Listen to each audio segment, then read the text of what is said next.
감정 기복이 심한 사람. 감정 기복은 회복의 몸부림이다. 여성들은 특히 생리기간이 되면 정서 조절이 안 돼서 기복이 굉장히 심해진다. 이걸 고대 그리스에서는 히스테리라고 불렀다. 히스테라, 영어로는 자궁인데 히스테라에서 말을 따온 걸 보면 이 신경증이 아주 오래전부터 존재했음을 알 수 있다.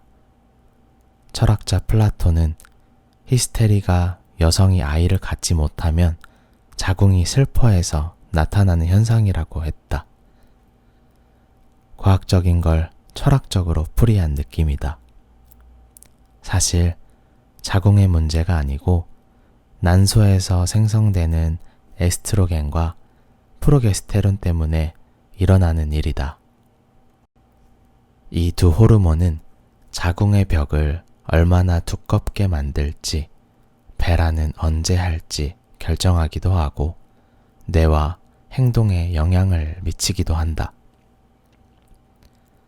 남성들이 계절에 따른 테스토스테론 증감에 따라 가을 탄다는 말을 달고 살듯이 여성들은 감정 기복을 달고 살 수밖에 없다.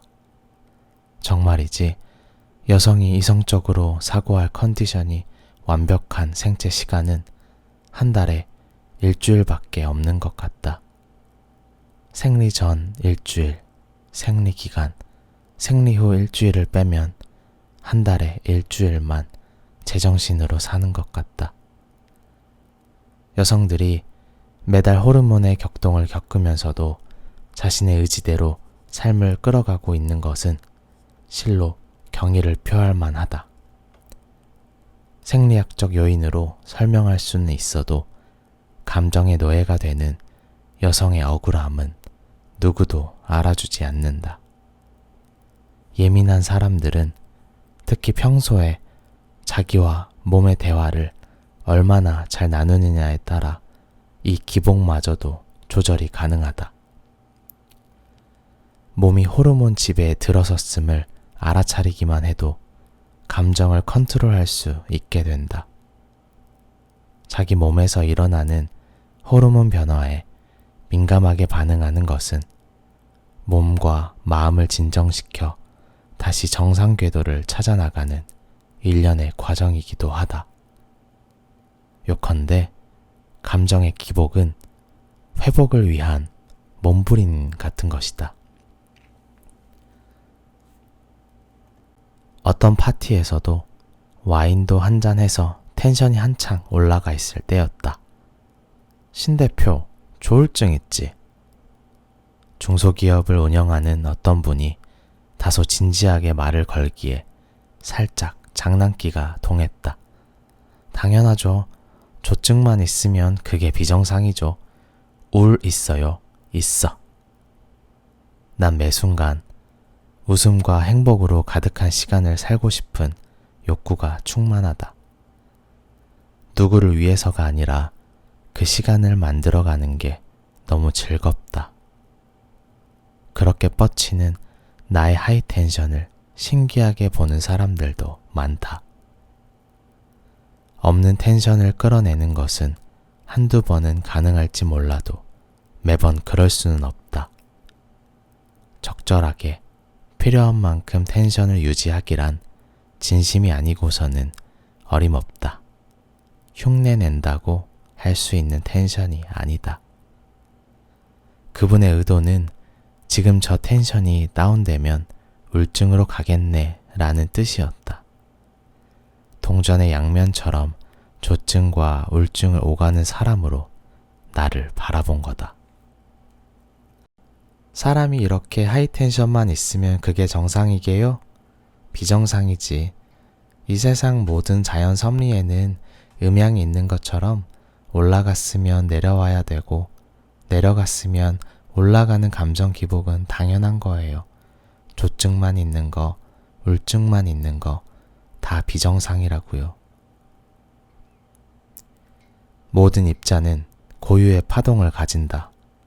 에너지를 가진 모든 것을 파도가 일렁이는 높고 낮음의 규칙적인 흐름으로 그릴 수 있다. 그 에너지의 파도의 높고 낮음을 파고, 한 파도 주기를 진폭이라고 한다. 음성 녹음 파일을 분석하는 그래프를 상상하면 되겠다. 세상에 존재하는 모든 물질이 이러한 고유의 높고 낮음이 있는데 하물며 우리는 인간이다. 순간에도, 하루에도, 1년에도, 평생에 걸쳐 높낮이가 생길 수밖에 없다.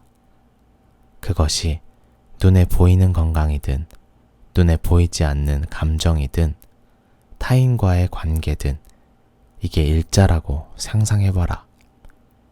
우주에 그런 것은 없다. 당연히 있어야 할 진폭인 것이다. 감정의 기복을 자신의 진폭이라고 규정하고 살금살금 고양이처럼 조용히 접근해보자.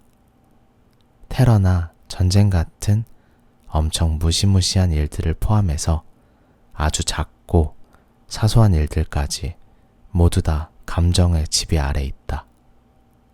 언제나 무슨 일이 생길지 모르기 때문에 제일 먼저 할 일은 파고의 높낮이를 줄여서 평균 진폭이 크지 않는 상태로 만드는 것이다.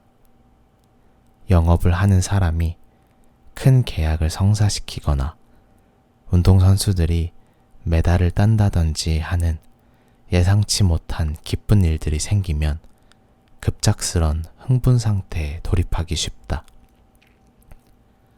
이와 비슷한 흥분 상태가 되면 나는 속으로 이렇게 속삭인다. 지금 너무 기분이 좋지? 이 기분을 조금만 덜어내서 저축하자. 나쁜 일이 생겨서 저 바닥으로 파고 들어가 웅덩이가 생기면 지금 떼놓은 기분으로 그 웅덩이를 메울 수 있게.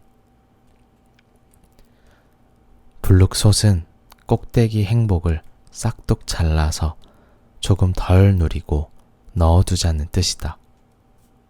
나만 운영하는 감정은행. 행복의 윗부분을 잘라 불행의 아랫부분을 메울 수 있도록 괴로운 일이 생길 때 조금이나마 덜 괴롭도록 대비하는 것이다. 그 다음 할 일은 파동 주기를 줄이는 것이다. 높낮이의 괴리를 좁혀두었으니 그 다음은 감정이 오가는 그 주기를 짧게 줄이는 것이다. 올라가는 파동대는 길고 높게 하고 내려가는 파동대는 짧고 낮게 할 수만 있다면 최고라 할 수 있지만 나도 아직 그 경지까지 도달하지 못했다. 대신 주기를 짧게 겪으려고 노력하는 중이다. 좋은 일, 힘든 일 모두 느끼고 겪어내고 보내버리는 작업을 한다. 또 올 주기일 테니 그렇게 파동의 진폭을 줄이고 주기를 짧게 하면 마치 직선처럼 보이게 된다. 늘 일관성 있고 감정 컨트롤을 잘해서 안정된 사람들에게서 볼 수 있는 모습이다. 요동치지 않는 흉내낼 수 없는 에너지를 가진 사람들은 인생의 파동을 빠르게 탄성 있게 조절하는 힘을 가졌다. 수없이 감정 기복을 겪으면서 자신만의 페이스를 가지게 된 것이다. 덧붙이자면 그 파동의 연속선을 기준선에서 위쪽에 둘 것인지 아래쪽에 둘 것인지도 선택의 몫이다. 이왕 기복이 있는 세상일에 플러스 쪽에서 긍정의 힘으로 겪어나갈 수만 있다면 더없이 행복하지 않을까. 너무 좋을 때는 맞아, 나중에 안 좋을 때도 있지, 그럴 때 써먹어야지 하는 이런 생각으로 좋은 감정을 넘쳐 흐르지 않게 감춘다. 너무 나쁠 때는 맞아, 그때 나 참 좋았지, 그 사람이 고마웠지, 이런 생각으로 나쁜 생각을 좀 누그러뜨리면 된다. 내 감정 파동 모습을 상상해보자. 어떤 모양일까?